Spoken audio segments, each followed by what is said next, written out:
Olá, amigas, amigos, sejam bem-vindos. Mais uma vez nós estamos aqui para a nossa conversa de todas as terças-feiras, hoje trazendo um tema interessantíssimo, atualíssimo e de grande preocupação. Nós vamos falar sobre pornografia, redes sociais e saúde mental. Se você conhece alguém que tem algum problema com essa área, que tem interesse nesse tema, aproveite, mande um aviãozinho e convide para estar conosco no Instagram, lembrando que essa live não fica gravada no Instagram. Nós vamos aguardar alguns instantes enquanto avisam por aí que nós estamos já ao vivo. Boa noite, Rita de Cássia. Boa noite, Dede Figuei. Boa noite, Josiane Carbone.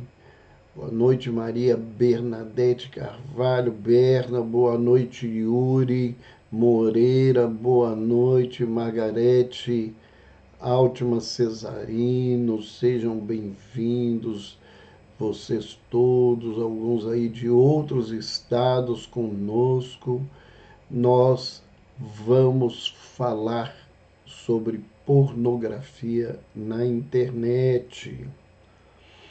Nós estamos aí, ó, boa noite do Pará. Margarete, você hoje está de férias, bem longe de São Paulo, hein, Margarete? Boa noite. Boa noite. Então vamos aguardar alguns instantes, lembrando sempre que todas as terças-feiras, às 20 horas, nós temos a nossa live, né, no nosso canal do Instagram.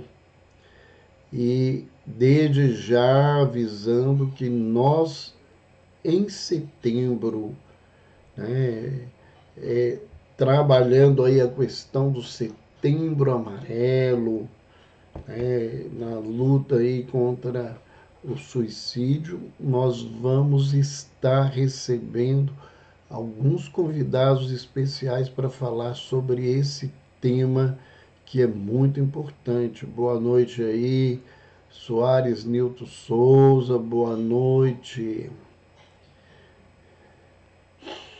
Boa noite, ACTD Castro, boa noite. Sejam bem-vindos à nossa conversa.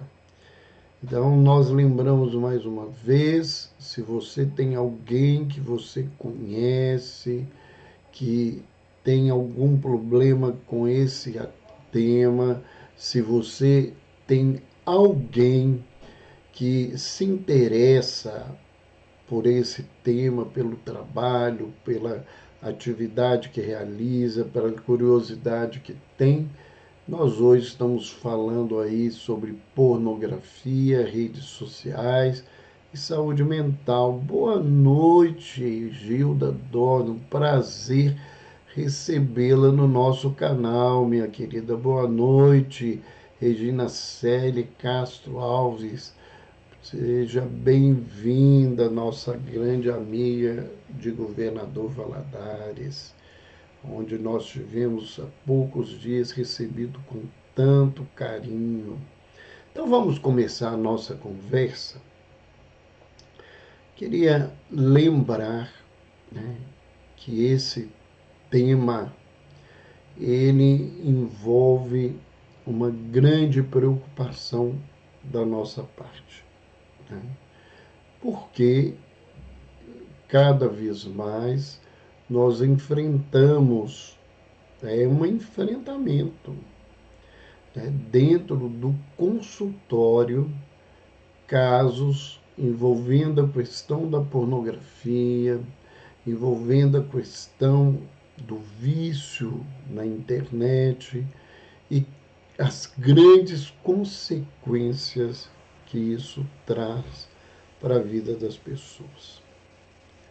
E a gente, quando fala sobre um tema como esse, geralmente as pessoas imaginam, né, que isso poderia ser resolvido com uma legislação maior, que isso poderia ser resolvido de uma maneira mais rápida pelos governos.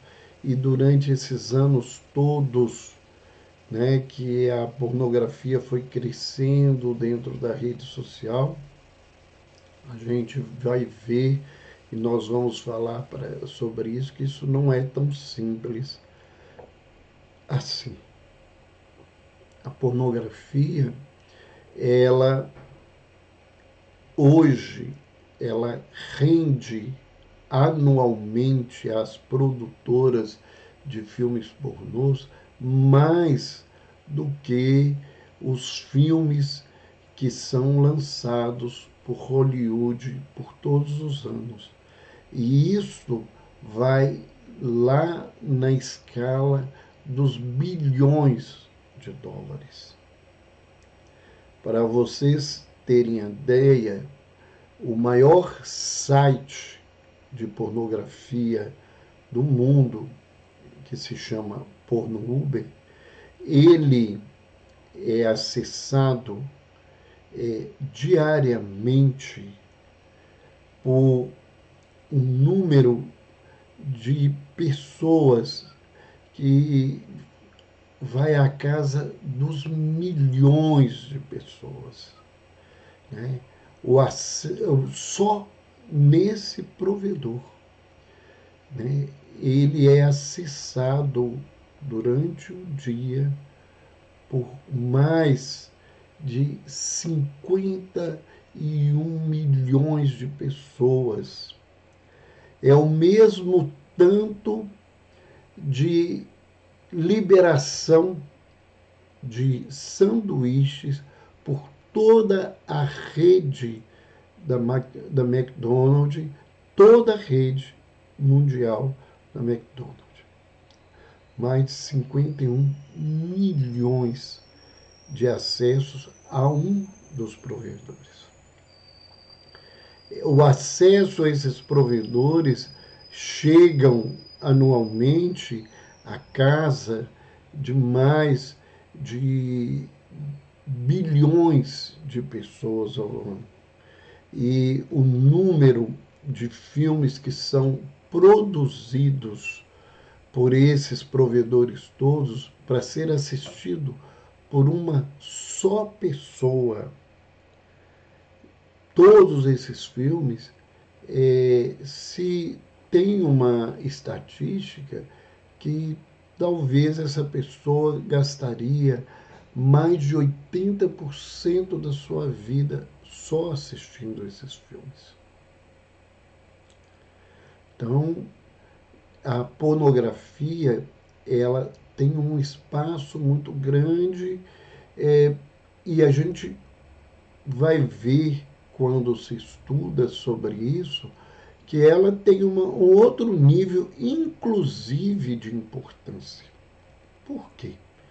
Porque foi por causa da pornografia na rede social que houve a melhora de todo o trabalho para que a internet funcionasse, e que a gente hoje aproveita disso.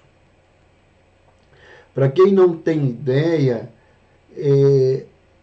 no final do século passado, quando foi criado o sistema de pagamento por cartão via internet, e que hoje as pessoas utilizam o tempo todo para comprar as promoções, as coisas que ele quer, foi criado especificamente para atender a população que acessava a internet direcionada para a pornografia.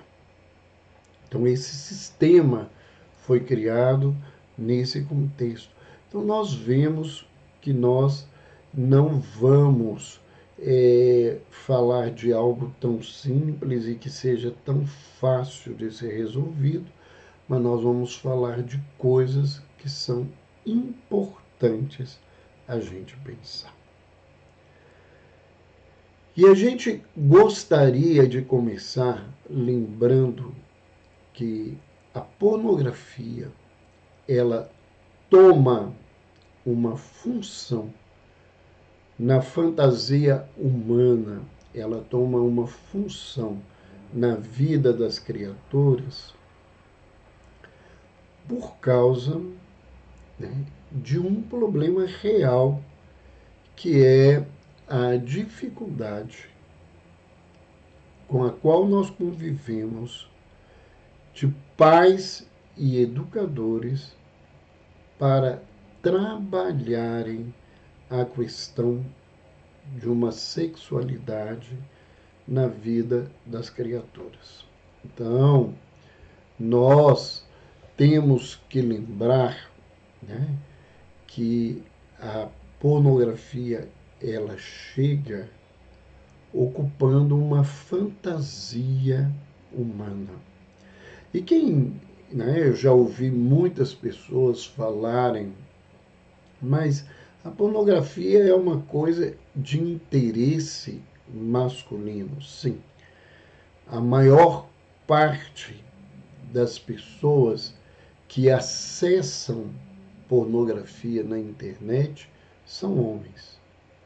Mas só no Brasil, na estatística do ano de 2017, 35% das pessoas que acessaram os provedores de pornografia no Brasil eram mulheres. E naquele ano, o Brasil era o segundo país com mais acessos femininos à pornografia, perdendo só para as Filipinas. Então, nós vamos ver que sistemas, né, de internet, streams, todas as plataformas, elas às vezes têm menos buscas e menos acesso do que as grandes plataformas, os grandes streams que são acessados o tempo todo. Por quê? Porque as pessoas vivem de uma fantasia. E a pornografia, ela funciona mais ou menos como o Instagram e as coisas, no sentido que ali é tudo ideal, né? Os homens têm grandes órgãos sexuais, as mulheres se submetem a qualquer tipo de atividade sexual, ali não tem disfunção erétil, ali não tem ejaculação precoce, não tem dificuldade para ejaculação, tudo acontece como se você tivesse no mar de rosa da sexualidade humana, enquanto a realidade não é essa. E aí nós enfrentamos, como tem acontecido o tempo todo, extremismos tentando dizer o que se fazer com a questão da sexualidade e, por consequência, o que isso vai resultar nesse campo que nós vamos estar desenvolvendo da pornografia, que é, de um lado, uma repressão, de outro lado, uma liberação sem consequências, sem cuidados. Fechar as coisas nas mãos, elas saem entre os dedos. Isso é um provérbio que as pessoas já ouviram. né? E essa liberação sem cuidado, ela sempre traz prejuízos para a nossa sociedade. Então nós precisamos aprender um equilíbrio. E como é que nós vamos aprender um equilíbrio no campo da sexualidade se a gente não tem professores, não tem pessoas realmente equilibradas nesse campo? A grande maioria da humanidade não é. Então nós vamos proibir isso. Mais de 1 bilhão de pessoas no mundo vivem em países em que o acesso à pornografia é proibido. E isso não funciona dessa forma. Um desses países é a Turquia. E a Turquia é, entre os países de origem árabe, o maior país com acesso à pornografia, com busca da pornografia, apesar da proibição. Então, o nosso trabalho ele tem que começar em um outro nível. O nosso trabalho ele tem que começar de uma educação sexual. E a educação sexual, ela não é diferente da educação normal. Educar é tirar de dentro, é buscar aquilo de melhor que cada criatura carrega consigo. E para nós sermos bons educadores, nós precisamos ser bons professores. A filosofia chinesa traz um provérbio, né, da tal que diz que o mestre só pode levar o discípulo até o ponto aonde ele conhece o caminho. E se os pais, se a família, ela não tem esse processo de educação, não tem esses cuidados, ela não vai conseguir dar à criança e ao jovem essa educação necessária. Então nós precisamos rever os nossos papéis, as nossas colocações, as nossas posturas. Rever uma postura de uma sociedade muitas vezes conservadora, que é, na verdade, uma questão de hipocrisia. Nós convivemos numa sociedade machista que agride a população LGBT, que agride as pessoas trans, né, por não aceitarem essas pessoas. O Brasil é assim. O Brasil é um dos países onde se mais agride, se mata gays e trans. E nós somos o 4º país no mundo que mais acessa vídeos pornográficos transexuais. E a grande maioria dos que acessam esses vídeos são homens. Né? E falar assim, mas são homens gays e trans. A população gay e trans nos países, elas não ultrapassam os 15%, 18%. Então, a grande maioria da população que acessa esses vídeos são aqueles que se apresentam socialmente como heterossexuais. Então, a situação é da gente pensar como que a gente vai caminhar. Alguém me disse aqui, eu já estava aqui preparado, que foi aí alguém avisado aí que nós estamos com a bateria terminando, mas a gente já ligou aí, está tudo resolvido. Obrigado, Cláudia Boscato. Muito obrigado. Então, a gente tem que pensar nisso, né? Nós, quando falamos de sexo, nós estamos falando muito de sensualidade.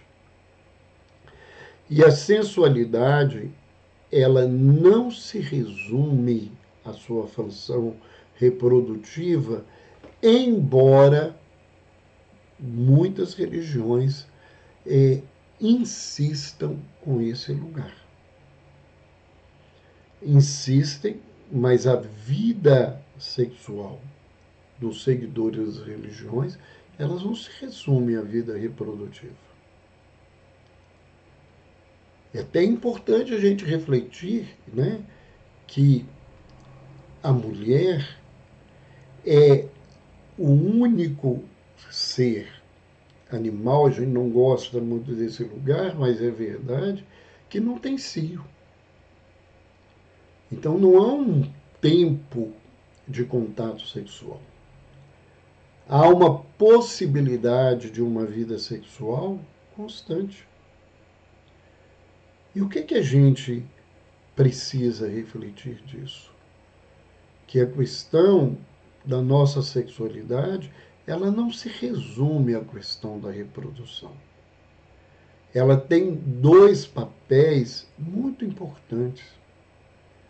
Ela tem um papel de uma manifestação de um prazer que é fundamental, porque se não existisse esse prazer, eu fico questionando se as pessoas iam aceitar viver a função reprodutiva, né? Porque ter filhos é um grande desafio. E cada vez mais, a partir do conhecimento e do aprimoramento social, esse desafio é maior. Essa sensualidade, ela também tem um papel na manifestação do afeto, né? A gente não usa a nossa sensualidade só para ter uma transa e um prazer. A gente usa a nossa sensualidade para manifestar afetos e conviver com afetos de uma maneira de aprendizado, de transformação. O que nós temos que pensar? Principalmente falando da juventude, mas quando a gente fala em pornografia da internet, nós estamos falando de todas as idades.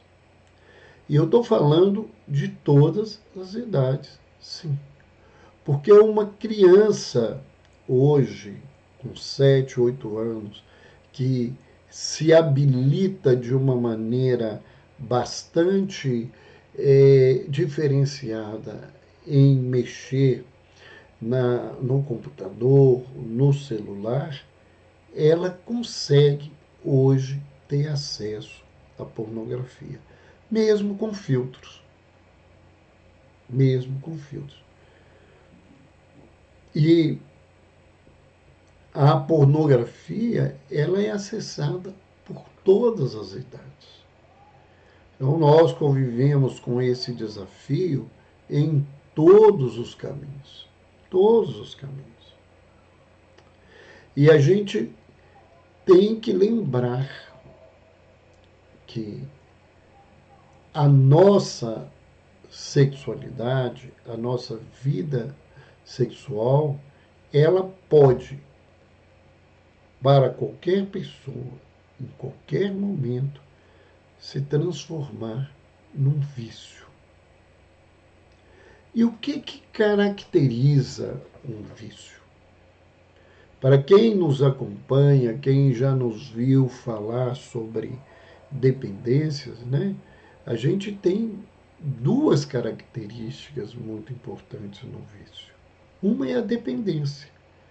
em que o indivíduo se desvincula de toda a questão da vida e foca a sua vida no objeto do seu vício.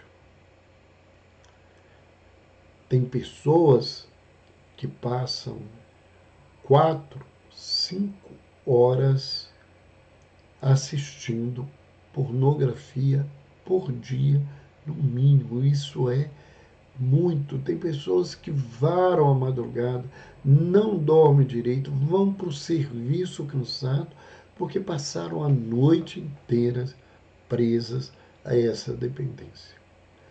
E a outra característica do vício é a tolerância, onde aquilo que me dava prazer ontem já não é suficiente e eu preciso mais. E no caso da pornografia, esse precisar mais envolve maior tempo de visualização,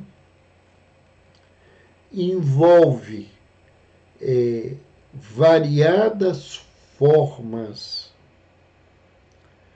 de atividade sexual, e essas formas elas vão criando uma tolerância de tal maneira que a criatura posteriormente ela vai passar a buscar formas pervertidas de sexo, sexos de animais, sadomasoquismo, formas de onde a pessoa humana ela vai perdendo esse caráter humano na vida dela.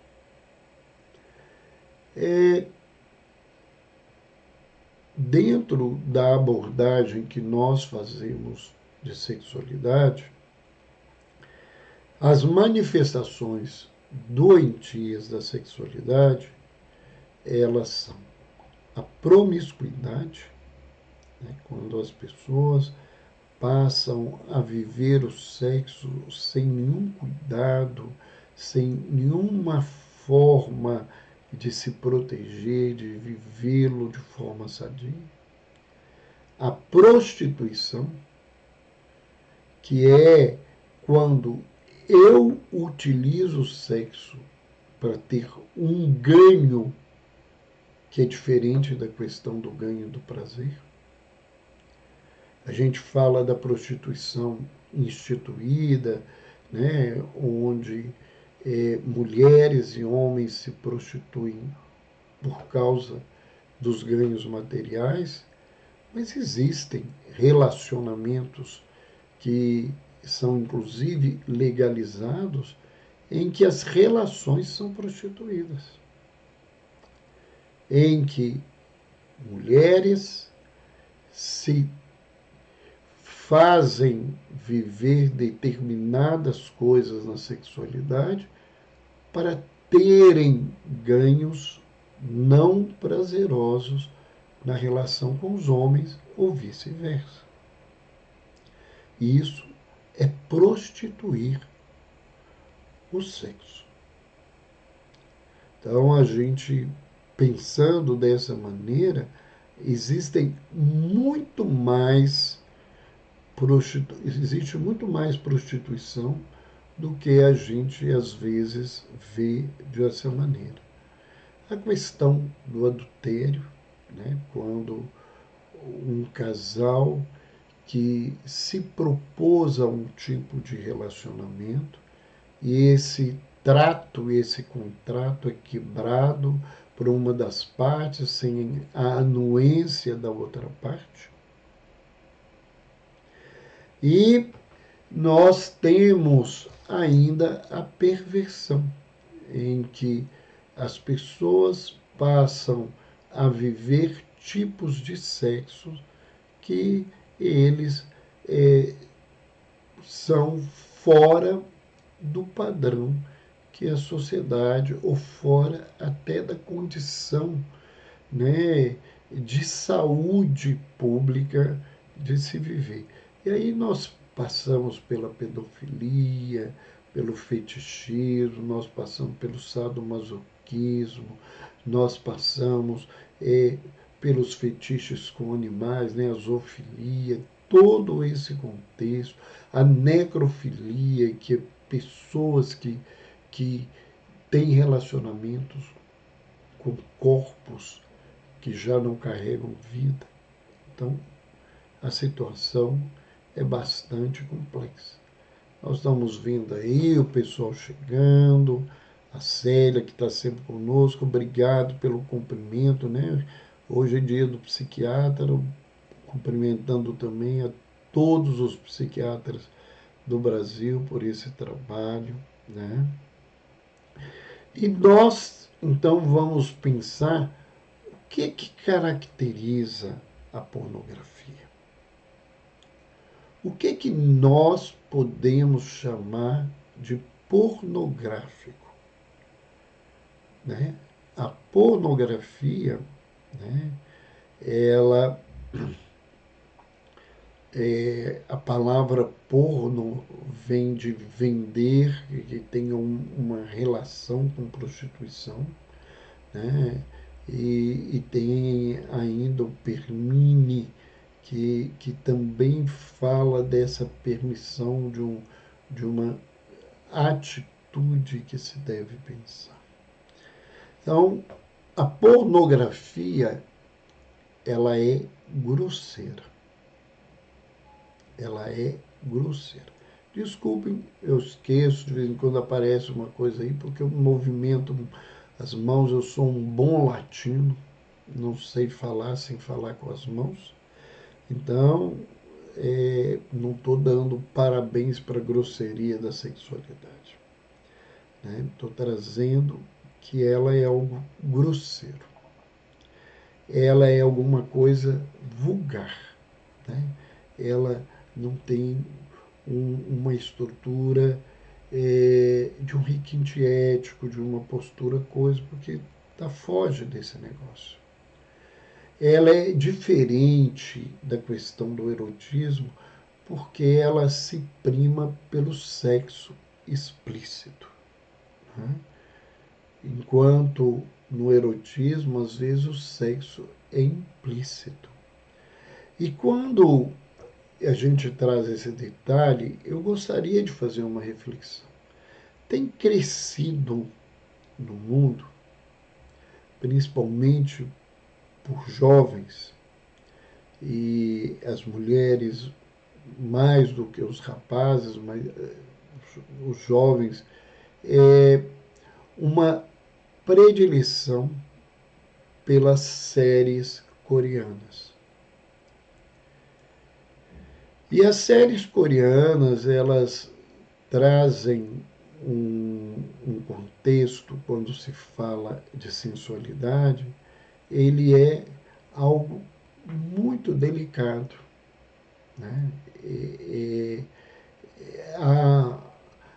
O primeiro beijo vai aparecer lá no final do último capítulo ou do penúltimo capítulo da série. Então, há algo diferente encantando certas pessoas para mostrar que a gente adentra esse lugar muitas vezes pelo próprio processo de educação social. O nosso país é um país que usa a sensualidade de forma grosseira e vulgar. Agrade ou não as pessoas.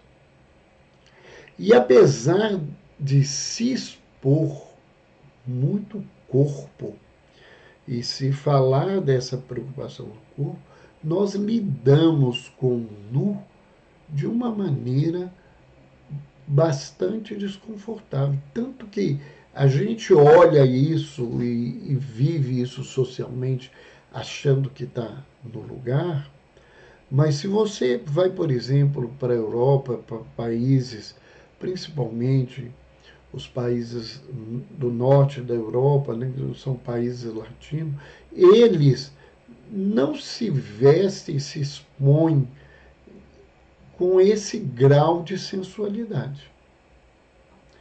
Mas eles convivem com o nu com uma naturalidade que nós não convivemos.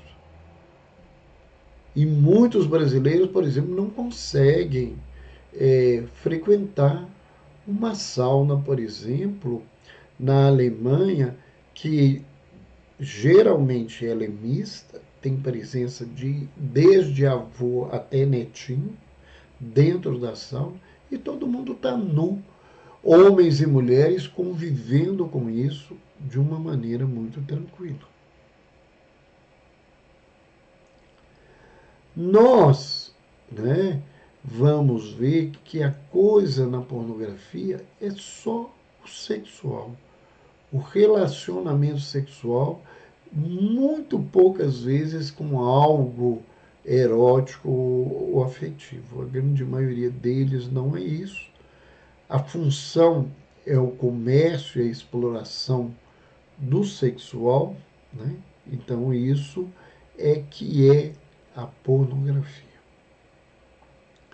E aquilo que se vê lá, muitas pessoas na fantasia acham que aquilo que acontece, que aquilo que é possível, não sabem às vezes que aquilo tudo é editado e que para se fazer um filme pornô, os atores pornôs se machucam, se ferem.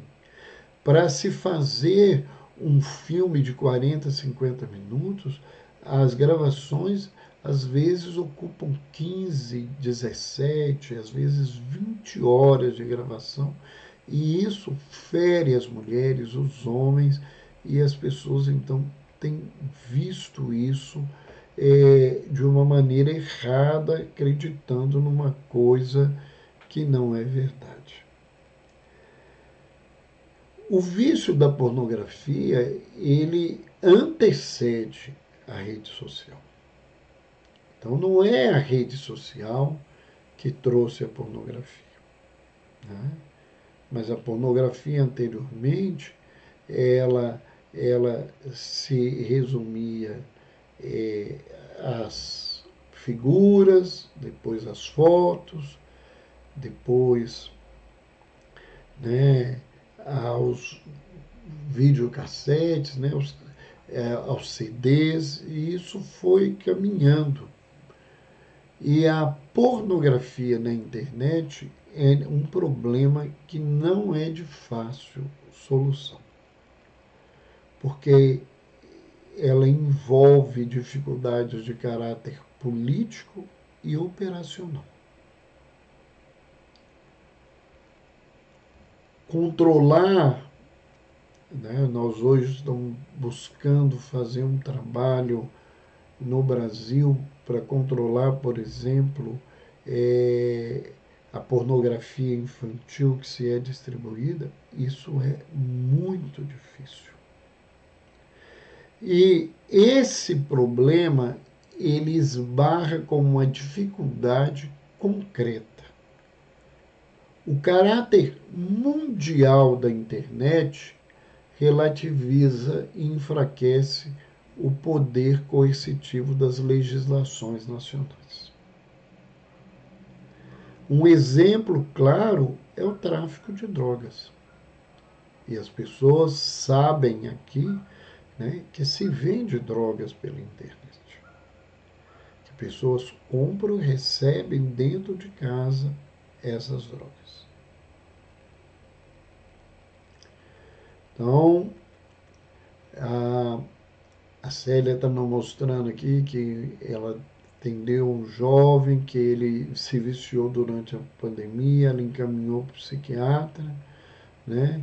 E às vezes é muito difícil esses jovens se expressarem com tranquilidade dentro do processo terapêutico.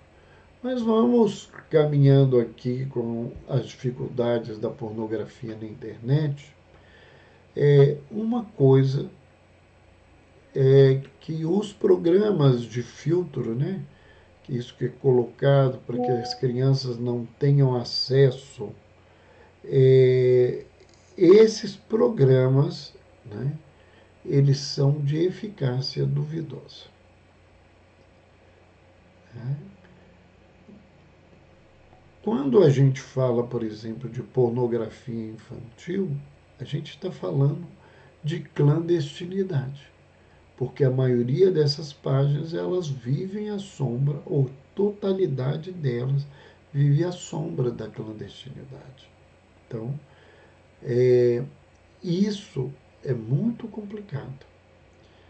E a gente precisaria de legislações locais bem feitas que fizessem com que os responsáveis por esse tipo de pornografia infantil, quando identificados, que fossem rigorosamente punidos. E quando eu falo rigorosamente punido, eu não estou falando aí de pena de morte, que muita gente não é isso, né?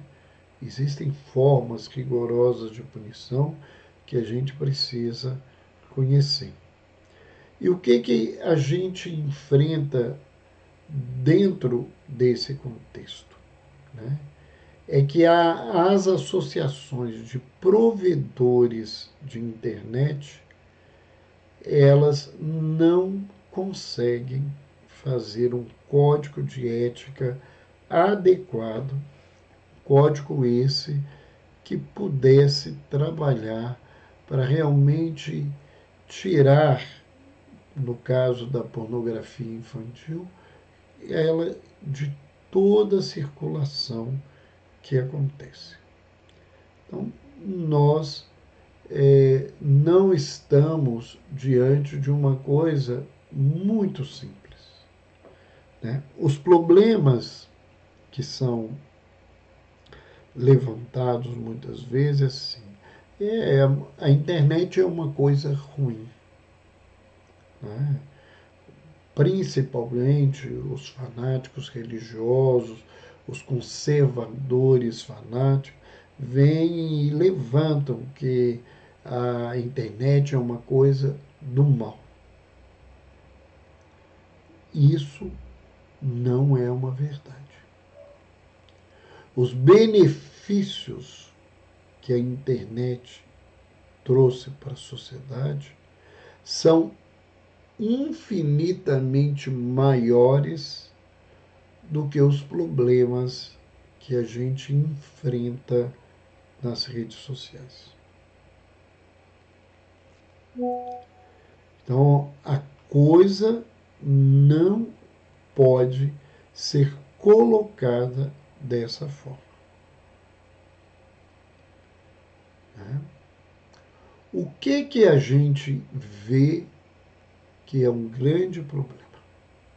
Se a família não cumprir o seu papel de educadora, se os pais não atuarem de forma educativa, como nós levantamos no início, não adianta pensar que o paternalismo dos governos vão preencher esse espaço com competência. Não vai acontecer. Não adianta isso.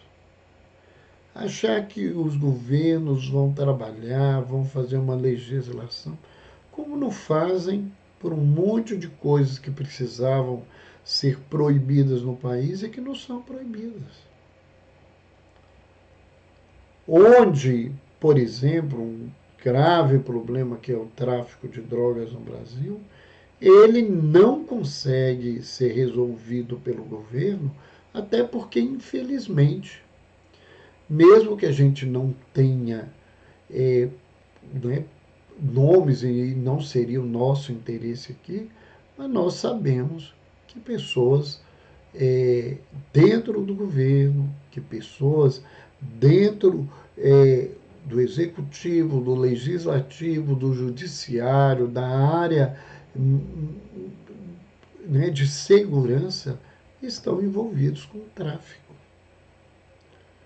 Há um trabalho que mostra isso, que foi apresentado no século passado, que 45% do dinheiro do tráfico é gasto com corrupção do governo, da justiça e da segurança.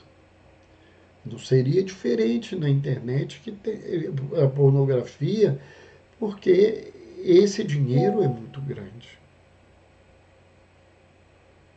Né? E nós temos que lembrar, né, que o grande problema não é só trazer uma educação sexual. O grande problema é pais, é cuidadores, educadores conseguirem trabalhar com as gerações novas, educando-os para o exercício da liberdade. Lembrando que só é livre quem é responsável.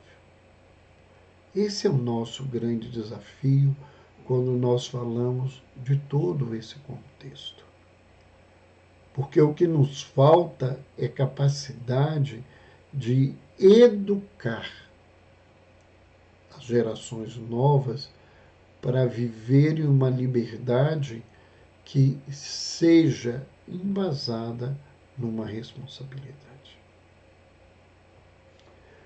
E ainda nesse contexto, eu gostaria de lembrar, existe um estudo de um comitê da ciência e tecnologia do Senado norte-americano que mostrou que a pornografia pode ser mais viciante do que o crack ou a cocaína. De acordo com uma revista, uma das maiores especialistas em dependência no mundo, a Wired, os viciados em pornografia na internet, eles levam mais tempo para se recuperar do que os dependentes químicos. Então vejam o quanto que isso é complexo nesse contexto. E mesmo depois do tratamento, as imagens pornográficas permanecem no cérebro dessas pessoas. Então, sair dessa questão, ela é muito complicada.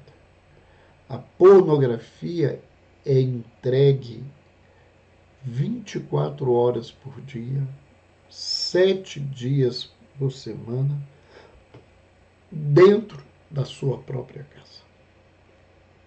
O viciado em pornografia da internet, ele não precisa sair de casa. O viciado em internet, às vezes, não precisa nem comprar, gastar dinheiro para ter acesso, porque existem acessos que eles são pagos por essas produtoras para estimularem cada vez mais o uso da pornografia, e as pessoas têm acesso gratuito. Né? E então isso é muito grave. E tem um trabalho de uma especialista, né, em codependência, em dependências. Ela trabalha num programa de psicopatologias e traumas sexuais da Universidade da Pensilvânia. Ela chama-se Mary Ann Leiden. Ela diz, né, claramente: uma geração de jovens viciados está surgindo que não vai querer tirar a pornografia de suas mentes. Então, isto são elementos que a gente está trazendo para mostrar a gravidade. O leigo, né, a pessoa que não conhece, julga que a internet é o paraíso da orgia. Então, isso não é verdade. Muito pelo contrário. A esmagadora maioria da internet dedica-se à cultura humana. No Brasil, as discussões em torno da lei voltada à questão do uso da internet e da questão da pornografia dentro da internet e mais gravemente da pornografia infantil está apenas no seu estágio inicial. Nós temos muita coisa para pensar. E lembrar que a questão da pornografia, que é um alvo da ação restritiva desses legisladores, está longe de ser um problema apenas da internet. Nós temos que ter essa clareza no nosso trabalho. Quais são as principais consequências da dependência por pornografia?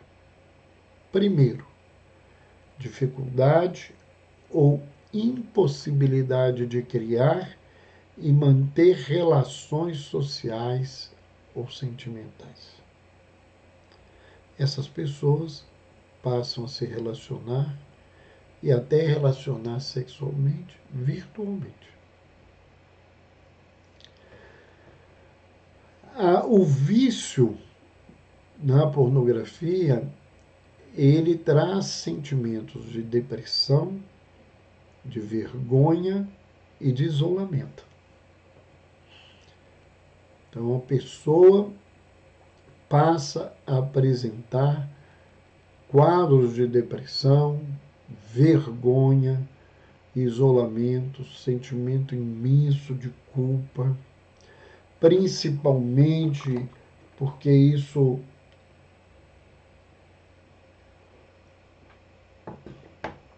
é pregado pelas religiões que trabalham num processo de impositivo e punitivo de mudança, né?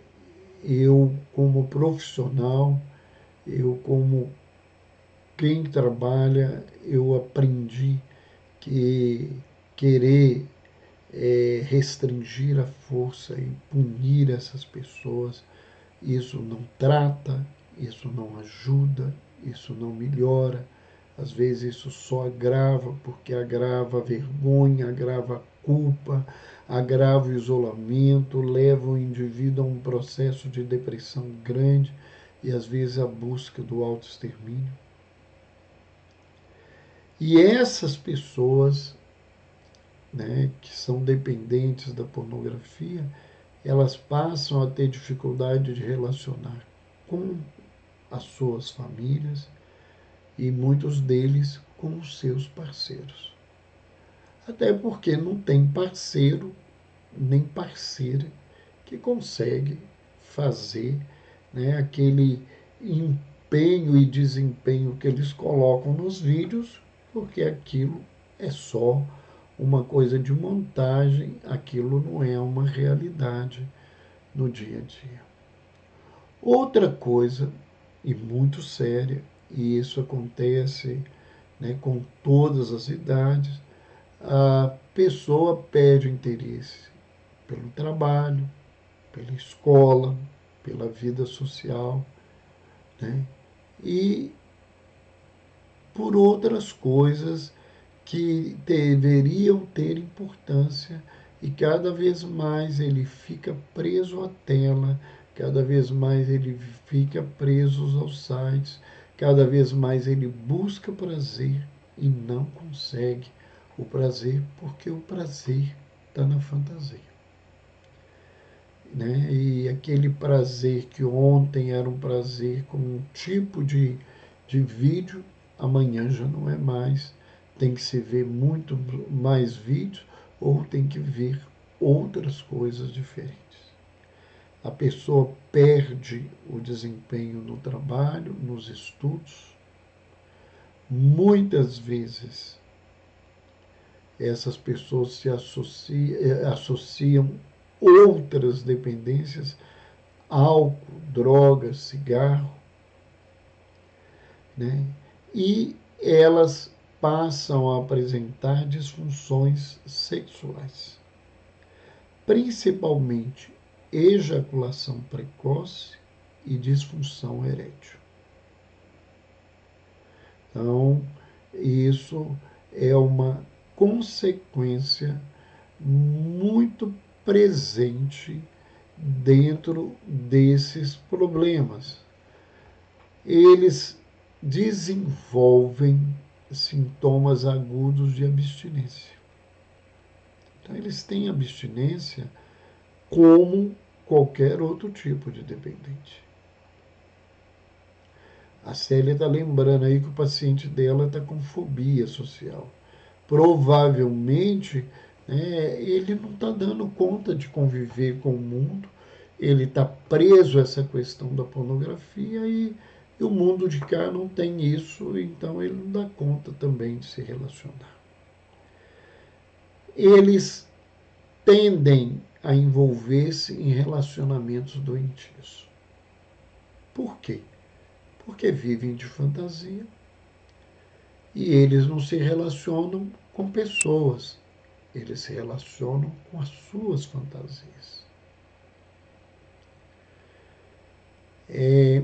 Eu já falei num outro nível, falando sobre sexualidade e falando sobre relacionamento de casais, né?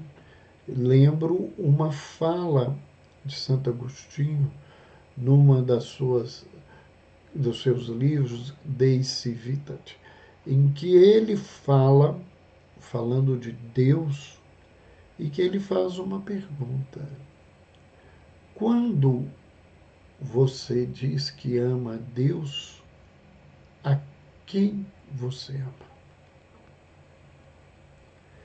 E o que ele fala, né, que a gente ama não é a Deus, mas é aquilo que eu projeto como Deus.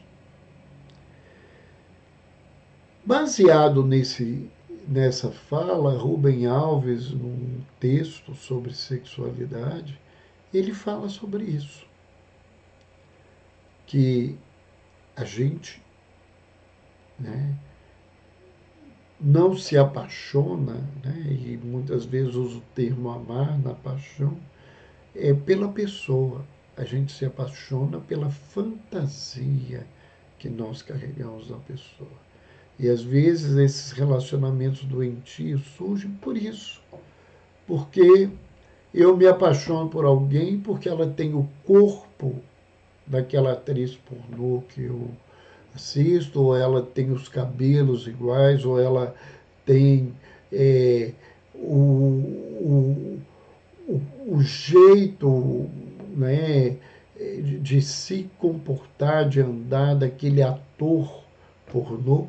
Então, eu transfiro acreditando que eu vou relacionar, que eu vou viver um prazer intenso 365 dias por ano, 24 horas por dia, e isso não acontece. Essa pessoa, ela vai perdendo, né, a sua atratividade sexual, porque o interesse dela está na fantasia, não no cuidado com ela.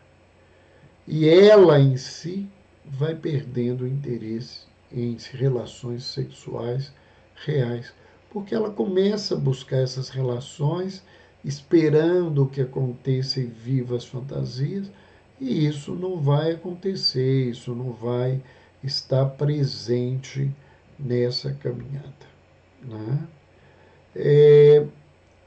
Dentro desse contexto, né, qual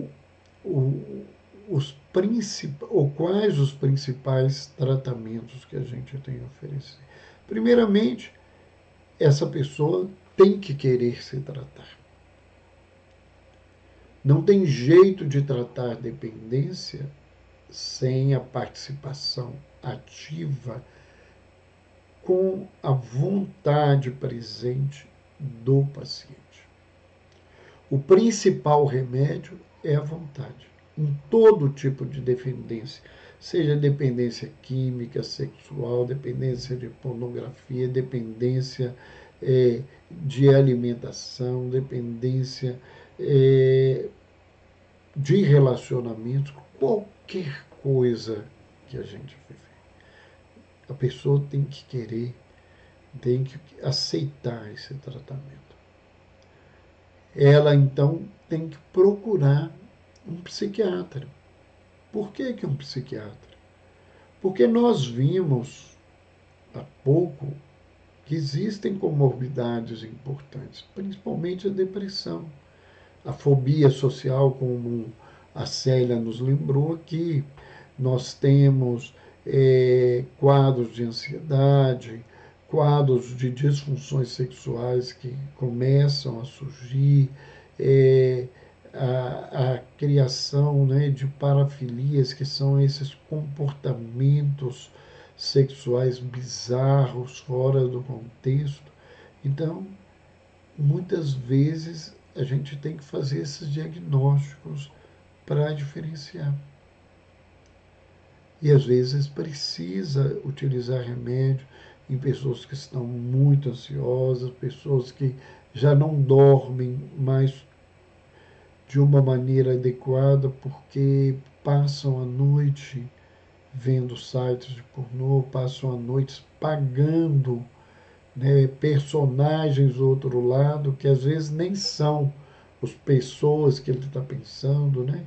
Às vezes aquela personagem feminina é um homem, ou vice-versa, e a criatura não dorme, então ela compromete a sua qualidade do sono, ela desenvolve uma insônia secundária.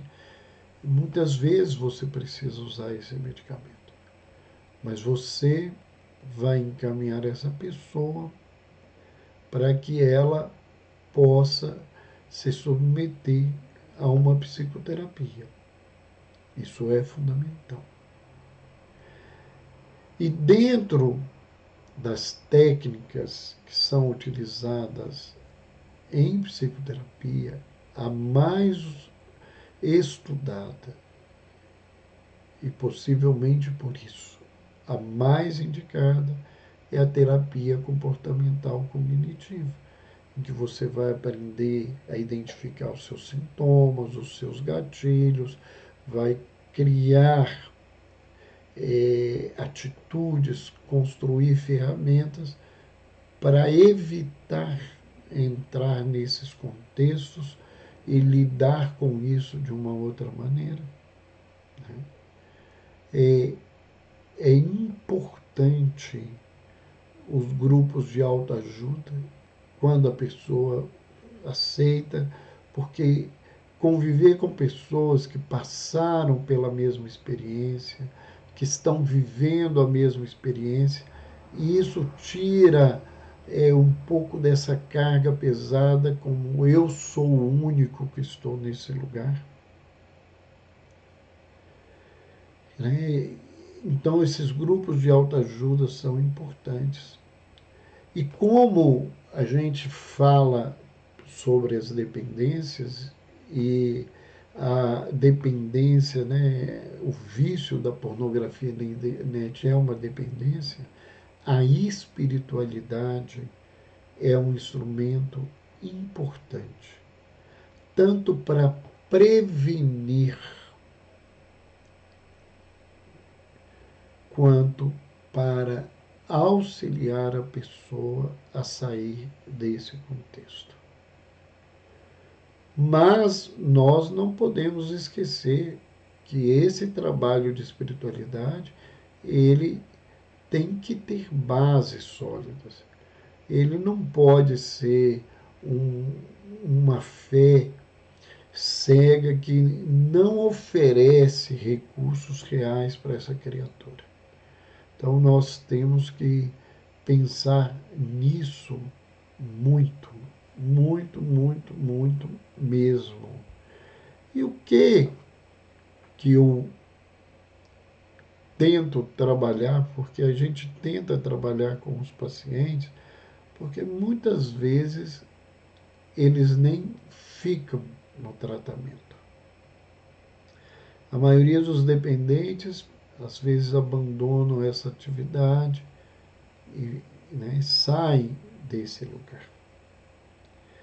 Mas aqueles que ficam, que vivem essas situações de vícios, né, do ponto de vista da sexualidade, a pornografia na internet, o vício da masturbação, a própria dependência sexual com necessidade, desculpem, tomar uma aguinha para a gente, né, molhar a garganta. Essas pessoas, né, que têm um comportamento sexual viciado, elas têm pouca adesão ao tratamento. Mas quando essas pessoas se permitem estar comigo, independente de eu ser o terapeuta, né, eu trabalhando no meu campo profissional, né, nesse sentido, né, e a gente tenta trazer para eles 4 caminhos que nós acreditamos oferecerem os maiores recursos. O primeiro deles é importante que a gente lembre que seria fundamental que todos os pais pensassem nisso desde os seus filhos bem pequenininhos. Melhor, durante a gestação.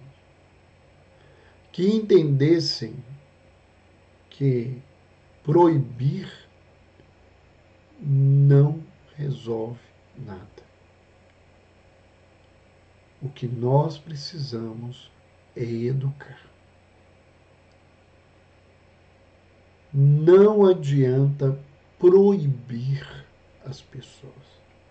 Ao contrário, quando você proíbe as pessoas, aí que as pessoas querem as coisas. Né? Faço uma atividade curtinha para falar isso meus pacientes. É se eu falar com vocês agora, que vocês estão me acompanhando. Não pensem em amarelo. Eu tenho certeza que todo mundo pensou em amarelo. Proibir não resolve nada. A proibição, o que ela traz é uma promiscuidade escondida, é uma prostituição que fica a clandestinidade, mas que cresce o tempo todo. É uma hipocrisia onde as posturas sociais fingem um lugar e agem de uma forma diferente.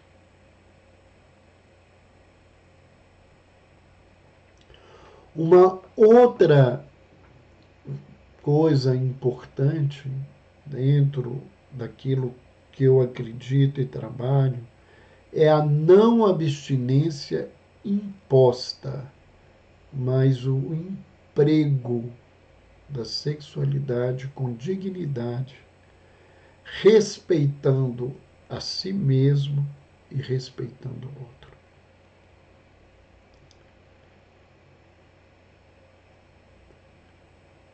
Não adianta abstinência imposta.